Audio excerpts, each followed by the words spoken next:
Perkenalkan, nama saya Dita Pasya Garneta. Saya dari kelompok 9 Unilever.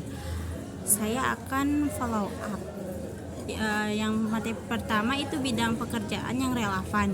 Satu, keuangan, mengelola keuangan perusahaan seperti merancang anggaran dan analisis finansial. 2, business development, mencari peluang bisnis baru dengan membagikan strategi pertumbuhan perusahaan.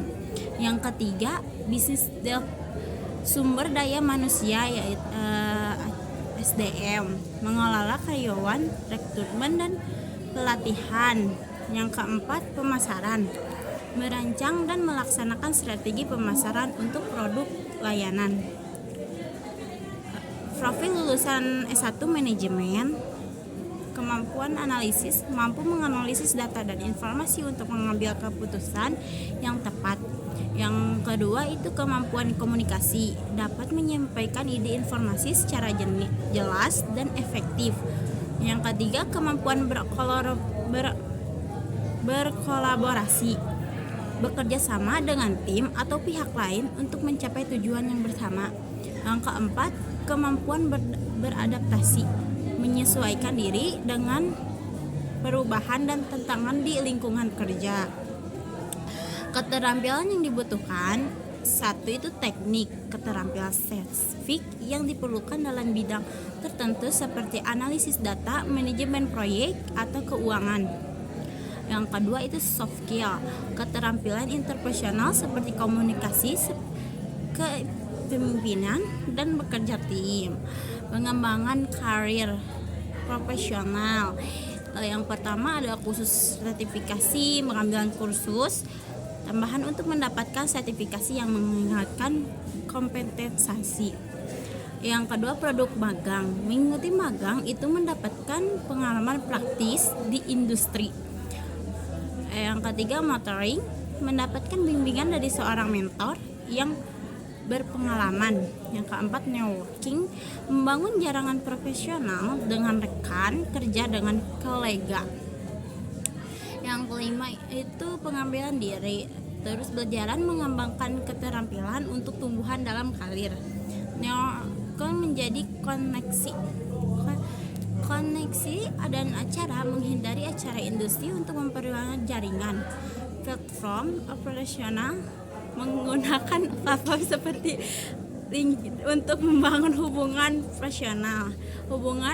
Membangun hubungan menjadi hubungan yang saling menguntungkan dengan rekan kerja dan profesional lain. Pengantar etika. Etika adalah ilmu pembelajaran. Etika adalah ilmu pembelajaran nilai norma dan aturan yang mengatur perilaku manusia. Etika sangat penting karena membantu individu untuk bertindak sesuai norma yang berlaku dalam masyarakat. Adab sebelum ilmu. Ilmu adalah satu toleransi, gotong royong, dan suka menolong.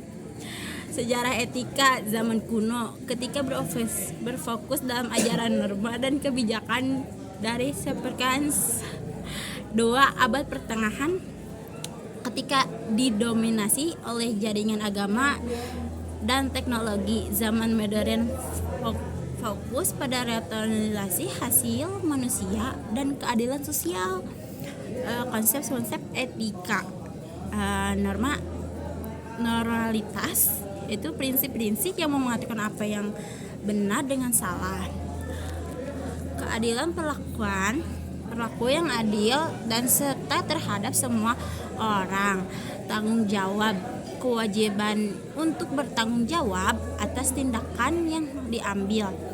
Jenis-jenis etika, yang pertama ada etika kebijakan, ada etika teknologi, ada etika situasional. Pentingnya etika dalam kehidupan sehari-hari. Integritas, menjaga kejujuran dan konsistensi. Pengambilan keputusan, itu membantu membuat keputusan yang adil bijaksana. Yang ketiga itu ada tanggung jawab sosial, bertanggung jawab terhadap kesejahteraan masyarakat. Yang keempat pengembangan diri, membantu individu terus berkembang dan berbuat baik. Tentang dalam penerapan etika, relativitas nilai moral yang berbeda antara budaya. Konflik kepentingan, yaitu ketegangan antara kepentingan pribadi dan kepentingan umum.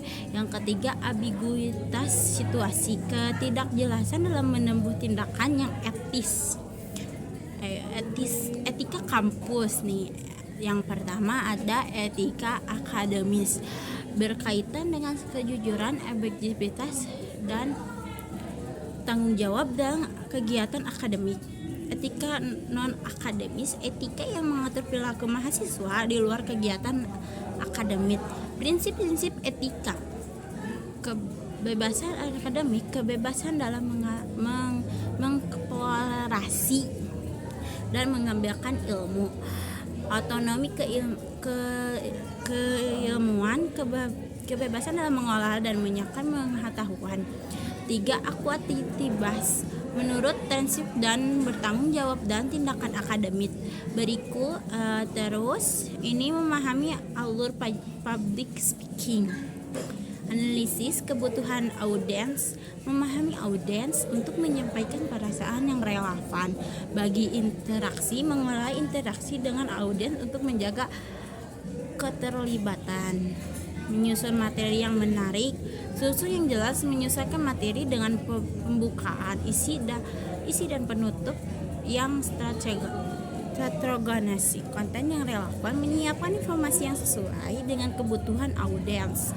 Yang pembagian kemampuan verbal, mengolah kecemasan panggung, mengolah tindakan panggung alat visual, membangun kepercayaan diri, ada latihan rutin, berbicara konsep untuk meningkatkan keterampilan, terus umpama baik positif, menerima umpama baik untuk perbaikan. Yang kedua menguasai materi, kesadaran diri mengetahui materi dengan baik untuk menghindari kesalahan, semangat belajar, terus menjadi dan berkembangan dalam public speaking.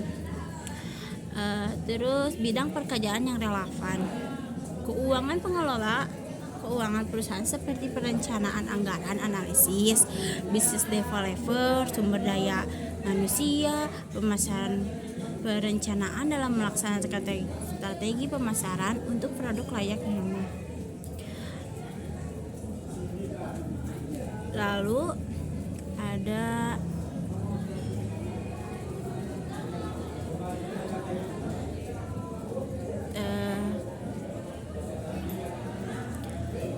bidang pekerjaan relevan. Kita mulai dari awal lagi ya. Bidang pekerjaan yang relevan itu keuangan, business development, dan yang ketiga sumber daya manusia, yang keempat pemasaran.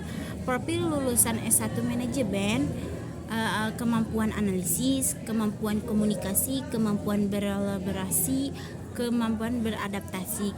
Yang keempat keterampilan dibutuhkan, teknis, soft skill, pengembangan karir profesional khusus sertifikasi, program megang, meteorolog, dan yang kelima itu pengembangan diri. Sudah. Sekian dari saya, Dita Pasya Garneta. Wassalamualaikum warahmatullahi wabarakatuh. Om Swastiastu, salam budaya, salam kebajikan. Udah guys, love you guys.